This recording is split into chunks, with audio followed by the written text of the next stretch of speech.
खुलुमबाय बेयो बड'लेण्ड इंखं टेलिभिजन दिनै 27 मार्च 2022 रबिबार खालि सानसेनि बरादखौ नोंथांमोननि खाथियाव लाबोदों आं सदानन्द दैमारिया।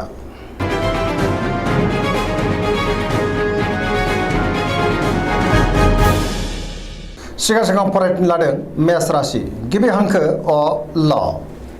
दिनैनि साना जोबोर मोजां, जेरावबो जाफुंसार जानो हागोन, गियानाबो बांगोन, मोजां गाज्रिखौ साननो रोंगोन आरो सायख'नो रोंगोन, बयजोंबो अनसायजागोन आरो अनजागोन, गुबुननि हेफाजाबखौ मोननो हागोन, मावनो लानाय खामानिखौ थि समावनो आरो गोरलैयैनो मावफुंनोबो हागोन। गोसोखौ दिनै जोबोर गोजोननाय मोनगोन, देहायाबो दिनै मोजाङै थागोन, बयनिफ्रायबो मोजां खौरां फैनोबो हागौ, रांखावरियाव दिनै जोबोर मोजां, गोबां धोन आरजिनोबो हागोन।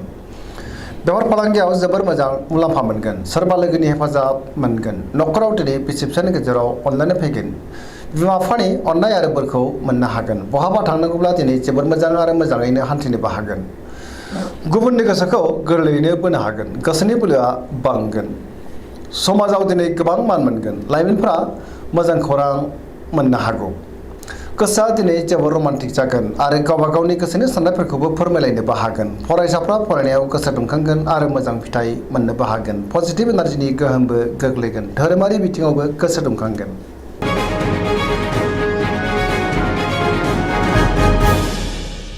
वृष राशि गिबि हांखो इ उ ब। दिनैनि साना मोजां आरो गाज्रिनि गेजेरजों बाबेनलांगोन, गुबुनखौ फोथायनो गोब्राब जागोन, गोसोखौ दिनै जोबोर गुलाय गुजाय मोनगोन, गोसोनि बोलोआ लोरबां जागोन, मावनो लानाय खामानिखौ मावफुंनो गोब्राब जागोन, माबा नङा माबा मोनसे हेंथा नुजानो हागौ, गोबां रोखोमनि जेंना जेंगोना मोगा मोगि जानांनो हागौ, समाजाव मान मोनगोन, रांखावरियाव मोजां, नाथाय अब्लाबो नाङा फाङा खरसायाबो बांगोन, बेफार फालांगियाव मोजां नङा, खहा जानांनोबो हागौ, न'खराव बिसि फिसायनि गेजेराव अननानै फैगोन, देहाया मोजाङै थागोन, अब्लाबो नाथाय जानाय लोंनायाव सांग्रां जानांगोन, गुबुननि हेफाजाबखौ मोननो हागोन, सोरबा लोगोनिफ्राय मोजां खौरां मोननोबो हागौ, गोसोनि साननायफ्रा नाथाय अब्लाबो देबोर नांगोन, नेगेटिभ एनार्जिनि गोहोमबो गोग्लैनो हागौ, लाइमोनफ्रा जोबोर आला खाला जागोन।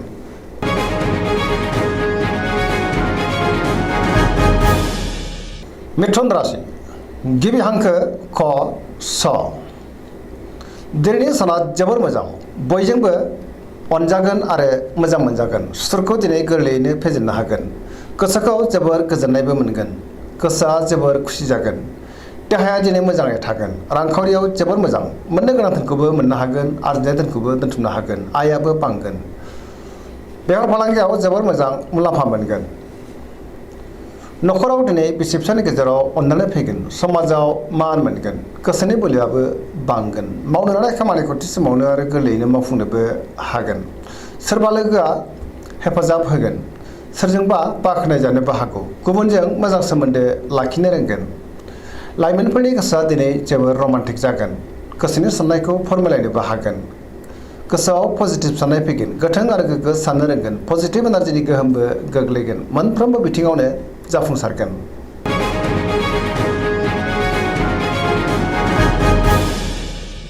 कर्कट राशि गिबि हांखो ड ड ह। दिनैनि साना बारा मोजां नङा, गोजोननि आंखाल जानो हागौ, गोसोखौ दिनै जोबोर उसाव बादाव मोनगोन, सोरबा लोगोनिफ्राय हरखाबै गाज्रि खौरां फैनोबो हागौ, गोसोनि साननायफ्रा देबार नांगोन, गोसोआव नेगेटिभ साननाय फैनो हागौ, मावनो लानाय खामानिखौ थि समावनो मावफुंनो हागोन, नाथाय अब्लाबो माबा नङा माबा मोनसे गोरोन्थि थालांनो हागौ, रांखावरियाव बारा मोजां नङा, नाङा फाङा खरसाया बांनो हागौ, बेफार फालांगियावबो मोजां नङा, देहाया मोजाङै थागोन, गोसोखौ नाथाय अब्लाबो जोबोर आला खाला मोनगोन, न'खराव बिसि फिसायनि गेजेराव एना एनिबो फैनो हागौ, गोसोनि साननायफ्रा देबोर नांगोन, समाजाव सोरजोंबा रायखोमा जानोबो हागौ, लाइमोनफोरनि गोसोआ दिनै जोबोर आला खाला जागोन आरो गावबा गावनि गोसोनि साननायखौ फोरमायलायनोबो गोब्राब जागोन।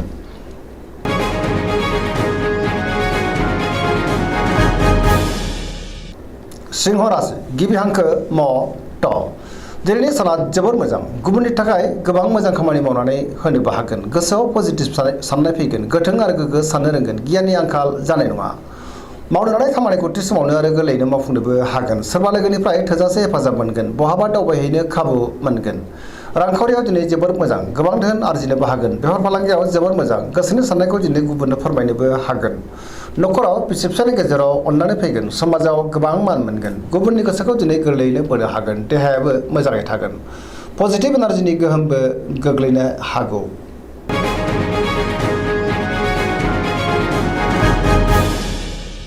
कन्या राशि गिबि हांखो फ ट। दिनैनि साना जोबोर मोजां, गोसोआव पजिटिभ साननाय फैगोन, गोथों आरो गोग्गो साननो रोंगोन, गियाननि आंखाल जानाय नङा। मोनफ्रोमबो खामानिखौनो दिनै मावफुंलांनो हागोन। रांखावरियाव दिनै जोबोर मोजां, मोननो गोनां धोनखौबो मोननो हागोन, आरजिनाय धोनखौबो दोनथुमनो हागोन। बेफार फालांगियाव जोबोर मोजां मुलाम्फा मोनगोन। देहायाबो दिनै मोजाङैनो थागोन, अब्लाबो नाथाय जानाय लोंनायाव सांग्रां जानांगोन। गोबां सुबुंजों लोगो मोनज्लायनोबो हागौ। न'खराव दिनै बिसि फिसायनि गेजेराव अननानै फैगोन, गोबां खामानियाव मुखुबबो थागोन, सोरजोंबा बाख्नाय जानोबो हागौ। पजिटिभ एनार्जिनि गोहोमबो गोग्लैगोन। जायखि खामानि मावा मानो मोनफ्रोमबो खामानिखौनो दिनै मावफुंलांनोबो हागोन।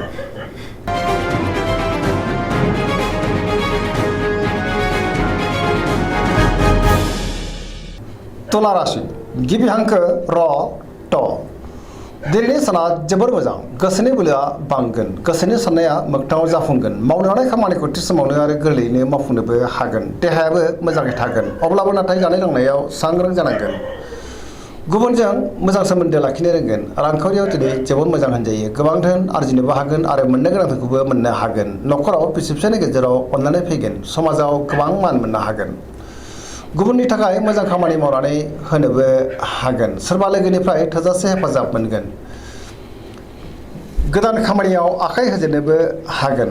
लाइमोनफोरनि गोसोआ दिनै जोबोर रमान्टिक जागोन आरो गोसोनि साननायखौ फोरमायलायनोबो हागोन। गोसोआव पजिटिभ साननाय फैगोन आरो पजिटिभ एनार्जिनि गोहोमबो गोग्लैगोन। धोरोमारि बिथिङावबो गोसो दुंखांगोन। फरायसाफ्रा दिनै फरायनायाव गोसो दुंखांगोन आरो मोजां फिथाइ मोननोबो हागोन।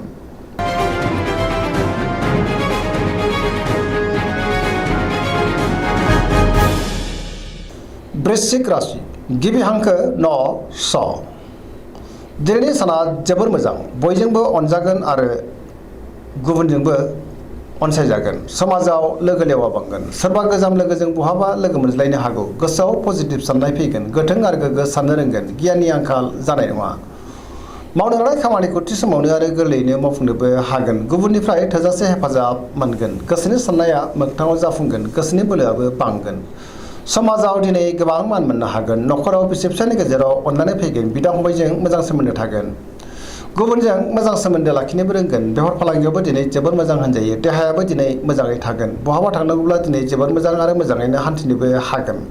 गुबुननि हेफाजाबखौ थोजासे मोनगोन। फरायसाफ्रा फरायनायाव गोसो दुंखांगोन आरो मोजां फिथाइ मोनगोन। लाइमोनफ्रा जोबोर रमान्टिक जागोन आरो गोसोनि साननायखौबो फोरमायलायनोबो हागोन। सरासनस्रायै दिनै साना जोबोर मोजां आरो मोजाङैनो बारग'लांगोन।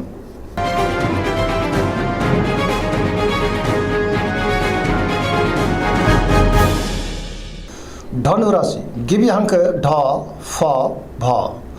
दिनैनि साना जोबोर मोजां, गोसोआव बोलो बांगोन। मावनो लानाय खामानिखौ थि समावनो आरो गोरलैयैनो मावफुंनोबो हागोन। गोसोनि साननायफ्रा मोगथाङाव जाफुंगोन। रांखावरियाव दिनै जोबोर मोजां, मोननो गोनां धोनखौबो दिनै मोननो हागोन। बेफार फालांगियावबो जोबोर मोजां मुलाम्फा मोनगोन। समाजावबो दिनै गोबां मान मोनगोन। न'खराव सोरबा आलासि फैनो हागौ। देहायाबो मोजाङैनो थागोन। गुबुननि थाखाय मोजां खामानि मावनानै होनोबो हागोन। बहानिफ्रायबा मोजां खौरां फैनोबो हागौ। लाइमोनफोरनि गोसोआ दिनै जोबोर रमान्टिक जागोन आरो गावबा गावनि गोसोनि साननायखौबो फोरमायलायनो हागोन। गुबुनजों बाख्नायजानोबो हागौ। धोरोमारि बिथिङावबो गोसो दुंखांगोन। फरायसाफ्रा फरायनायाव गोसो दुंखांगोन आरो मोजां फिथाइ मोननोबो हागोन।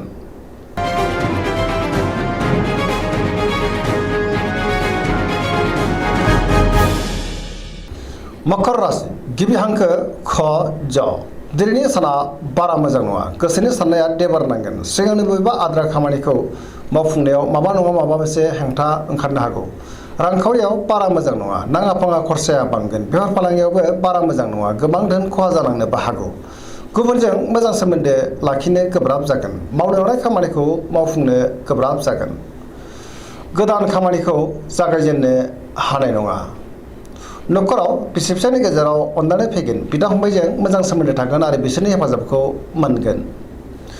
गोथों आरो गोग्गो साननो रोंनाय नङा। सेंग्रा सिख्लाफ्रा गावबा गावनि गोसोनि साननायखौ फोरमायलायनो हागोन। फरायसाफ्रा फरायनायाव गोसो दुंखांगोन आरो मोजां फिथाइ मोनगोन। देहायाबो दिनै मोजाङै थागोन। अब्लाबो नाथाय जानाय लोंनायाव सांग्रां जानांगोन।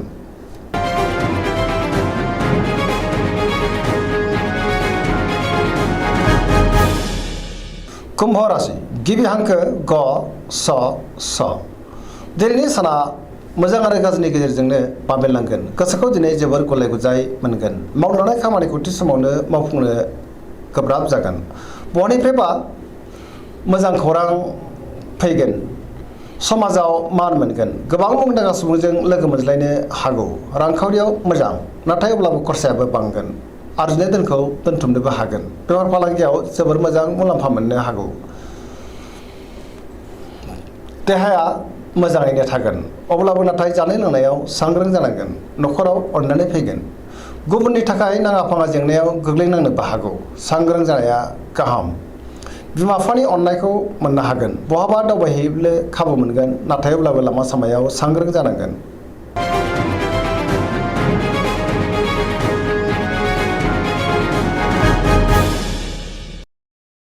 मीन राशि गिबि हांखो ड स।